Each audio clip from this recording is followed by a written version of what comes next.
sending this guy Mancuso to jail. So, they send people to jail every day in the paper. But he hasn't done anything we haven't done. He falsified government information. That was on the state level. You know, people on the county level aren't smart enough to work out what we did. Maybe not, but Gil is. Gil Prescott? The last time he stuck his head out the basement window, they started a hockey game. He's no threat. He will be when the Canterbury office complex comes tumbling down and he goes to check that soil analysis report. Nancy, you have got to get into his office and replace the phony report with the real thing. It's got to be done right away. I don't have to do anything. What? You're just getting hysterical because some minor state official got careless. Don't worry about it. There's nothing to worry. Nancy, with what Gil's building on, we're lucky he's gotten this far. No, it's got to be done as soon as possible. No arguments.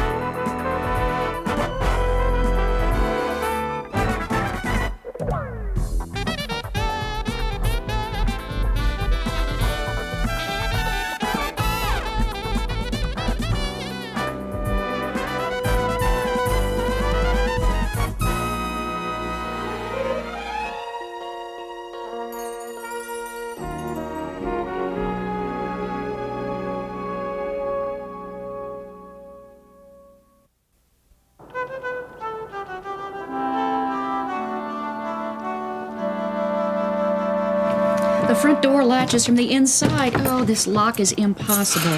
I never should have changed either one of them. Unfortunately, your sister made that a necessity. It's just too bad after all that trouble. We had to go and let her get back in here again. Well, let's not go into that again, please.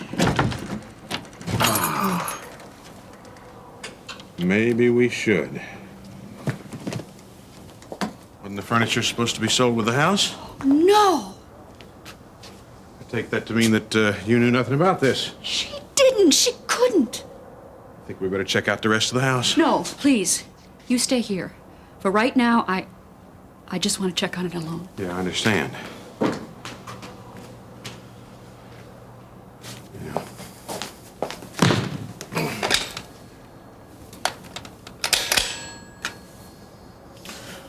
Yeah, why not? No better way to keep bill collectors off your back. Well, always come prepared. At least she left the glass in the windows.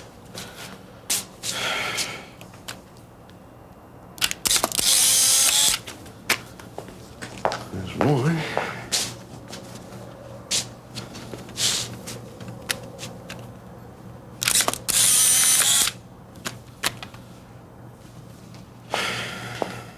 Everything. Absolutely everything. The Hepplewhite sideboard, the bed frames. Look, Miss Davidson, I want you to think very hard. Did Nancy say anything at all to you? Did she indicate in any way that this was going to happen? No, not at all. She stopped by the hospital a few days ago to tell me that she had taken everything of hers out of Mother's house. That was the last contact I had with her. Did she try to trick you into saying anything or commit to who was the real owner of the furniture? No. I barely spoke to her. It was very unpleasant. Yeah, isn't it always? Mr. Webster, I promised Jean and Carla Redland that they could buy most of the furniture. Well, I'm afraid the chances of seeing the furniture again are pretty slim. But this constitutes grand larceny. I can assure you that I will get back at least what the furniture was worth. Does this mean she's going to be arrested again? It certainly does. Oh, here we go again. Isn't it fun? No, it isn't. I'm sorry. Well, I'm sorry. You're right. That was uncalled for. You got enough headaches now. And knowing you, I suppose you're going to want me to handle this outside of legal channels, correct? If at all possible. I'll see what I can do. Miss Davidson, where do you draw the line? I mean, every time Nancy pulls something like this, it's more outlandish and illegal than the time before. I understand that your faith makes for a lot of allowances. But does your God want you to be made a fool of? Excuse me. Good heavens. Can I help you? Well, I certainly hope so. My name is Kate Phillips. A person named Nancy Lawson rented this house to me 2 days ago. Furnished.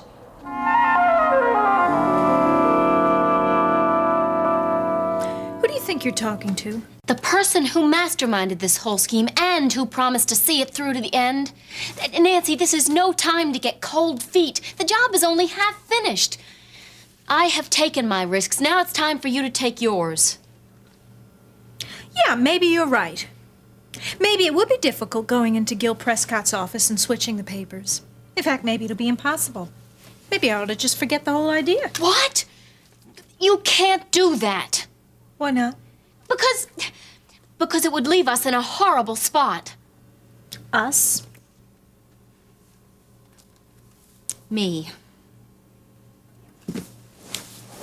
Yeah, you. I think you ought to remember that little fact the next time you go ordering me around. I wasn't ordering you, Nancy. Oh, no? Just telling me, Nancy, you better do it right now. That's not ordering? I'm sorry. It wasn't meant to be. I'm just nervous. You can understand that, can't you? No, I can't. Especially since I've told you how many times there's no need to be. Does that mean you're still going to do it? When the time is right. But Nancy, Now listen, I have had it with your pressuring. Now either we go ahead with this and you trust me or forget the whole thing.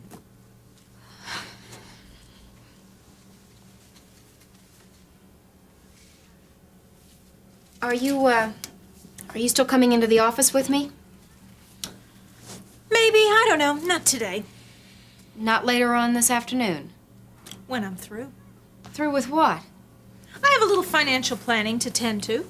Fred is going to help me invest all that lovely money I'm getting from Mother's house. You mean what's left of it after you pay all your debts off, including what you owe me? Which will be a little more than $20,000. Not bad for a day's work. Do try and make it in, won't you?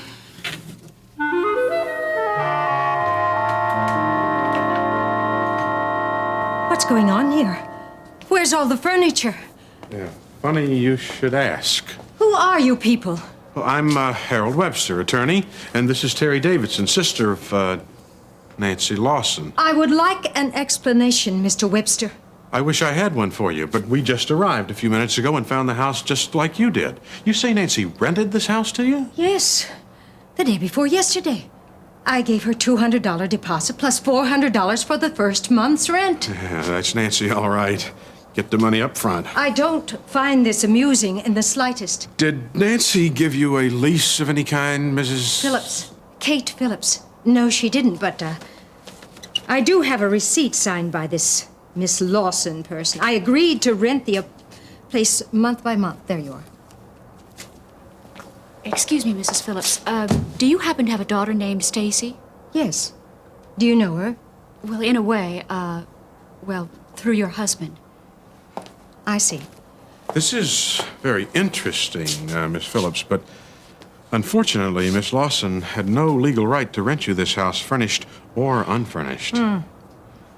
I was beginning to suspect as much. See, in fact, she only owns half the house. The other half is owned by Miss Davidson here. And the court has ordered that the house be sold at auction. A fact which she was well aware of when she took your money.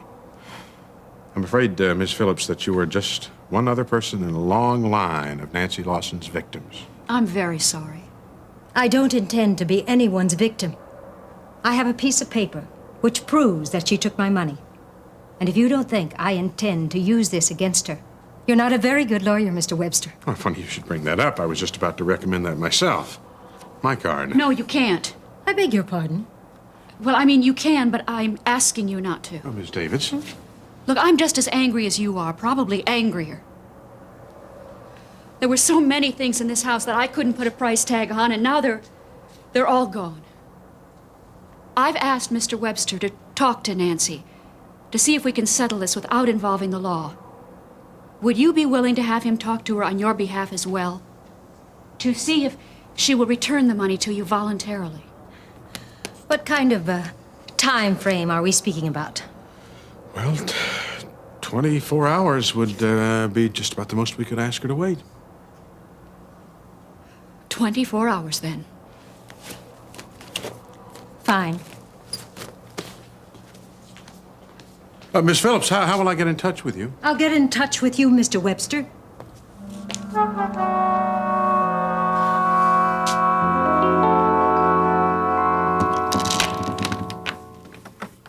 Hello. Peter. I'm early for my 10 o'clock class. I'd come over and brighten your morning. Oh, Sure looks like it could use some brightening. Peter, don't. Cup of coffee? Well, I'd love one. Never thought you'd ask. Well, there isn't any. Juice? Tea? I'll make it easy on you. Water. Ben sent you, didn't he? What are you talking about? Oh, forget it, Peter. It isn't gonna work. When would I have a chance to talk to Ben? Oh, this morning at breakfast, or maybe last night before you went to bed. You guys moved out, remember? One of us did, anyway. One... Oh, he didn't come in last night. Surprise, surprise. Come off of it, Peter. I know that he stayed with you and Mom last night. No, Laura, he didn't. You want to tell me what happened? Well, I guess that's all there is to tell. I'm sure Ben had a good reason for doing what he did he? Yeah, well, you'll have to ask him. I'm asking you. Well, this is a matter between a husband and a wife. And I don't think you're capable of understanding all that's involved anyway. Oh, yeah? Well, maybe not, but I'll tell you what I am capable of understanding, and that's your immaturity. Mom told me about the fight you had. I know why you moved out yesterday. Well, there's two sides to that. Yeah, right and wrong, and you happen to be wrong. And I don't need to listen to this. No, what you need, everybody's afraid to give you. Oh, goodness. Little brother has grown up, hasn't he? Yeah, it's a shame big sister hasn't. I'm surprised Ben stayed as long as he did. Well, maybe it's the other way around. Maybe you should be surprised that I've stayed with this as long as I have. Yeah, right, yeah. In the face of love, understanding, support, and patience, what else could we expect? Anger, contempt, right? Was this what you're giving me, Peter? You're giving me understanding, support? What I'm giving you is my response to being made a fool of. I'm sure that's what you're getting from Ben, too. Lori, people can only take so much. Obviously, you don't want what you had before all this started. Which is good. Because I don't think you're going to get it back.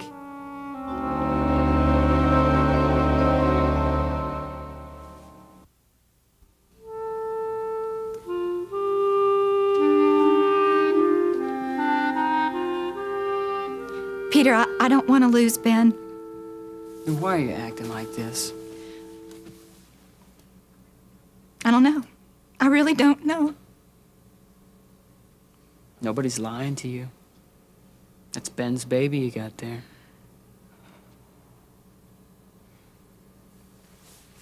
Remember that Christmas when you just had to have that Polly parasol bike? Remember, it was all pink and frilly and ridiculous looking? Dad told you it'd break in a minute. But you wouldn't take no for an answer. So, even though it was expensive and it'd be the only thing you'd get. Remember? And I got it. Mm-hmm. And it broke a couple of days later. Well, there are a bunch of stories like that. Like that haircut you got that Mom didn't want you to get, or that transparent raincoat that you hated. And that stupid dress that you wore at Aunt Nancy's wedding. Peter, I'm not 12 anymore. Yeah, I know, but it's still the same problem. You're always right. Everyone else is always wrong. That is not true. See? That's the response you always give, the automatic Well, it would response. be yours, too, if you'd gotten yourself into a situation that got this out of hand. Very good. You admit there's a problem. And you're partially responsible for it. Yes, I do. But I really want the chance to make everything right. No offense, Lori, but you said the same thing before. Now, how's Ben gonna know you mean it? Because this time, I'm going to do more than just say it. I'm going to back it up with my actions. Yeah. What actions? Well, first of all, I've got an appointment with Dr. Galvin this morning. I've realized that I've been all wrong about that. Good. But Peter, listen, you've got to help me find him so that I can tell him. I've got to tell Ben. I don't know where he is, really. Mom didn't say anything to you this morning? No, if he would have said something to her, she would have mentioned it. Now, look, you just go to the hospital and find him. Yeah. Hey. No turning back. There's too much at stake. Yeah. Okay, all right.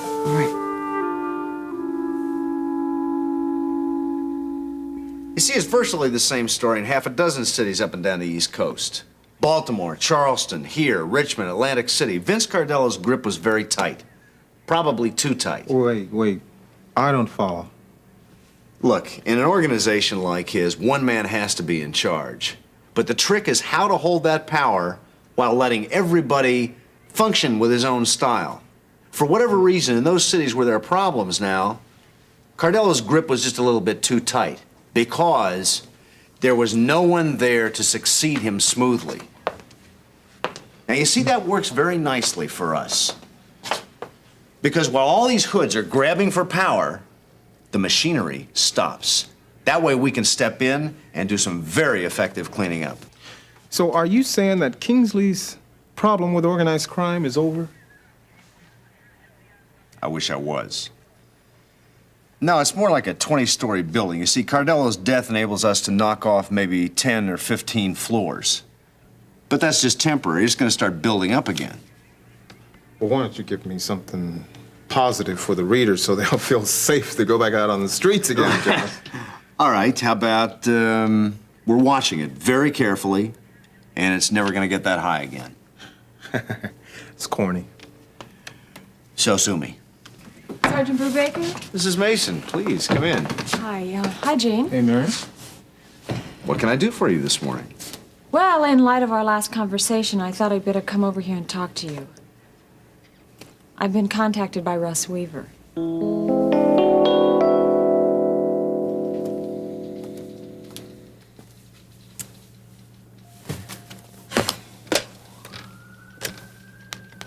Peggy, is there any sign of Mrs. Martin yet? She hasn't called. Still no answer at her home. Okay, I'll tell you what. Call Roberta Stevens up in delivery and tell her I'm... Oh, she is? Good. Send her right in.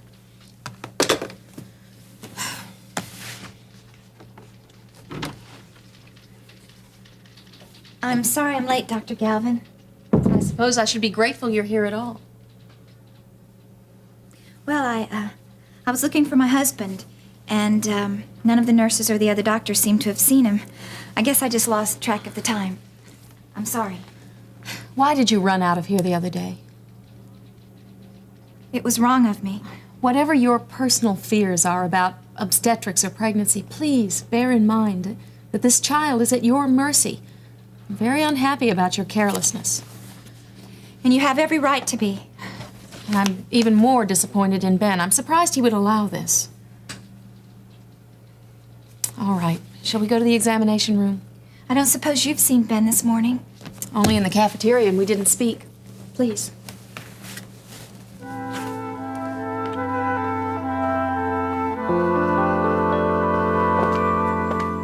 And all he did was ask you for money. That's right.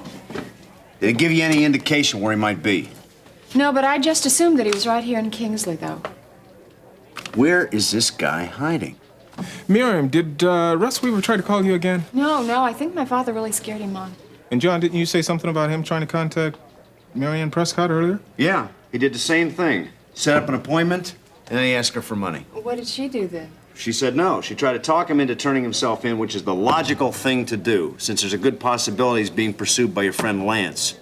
You mean to say that Lance is still in the area? We don't know where he is for sure, but my first thought on the subject is that Lance wouldn't be that stupid. They'd be smart enough to know to leave town when things start falling apart. I'm still not convinced that isn't the case. Why risk getting caught just to go after Weaver? Wait a minute, because you don't know Lance. That's exactly the kind of thing he would do. That's the way he gets his kicks. Sergeant, I think it's very much a possibility. Well, we're going to do everything we can to find him first, and let's just hope we do.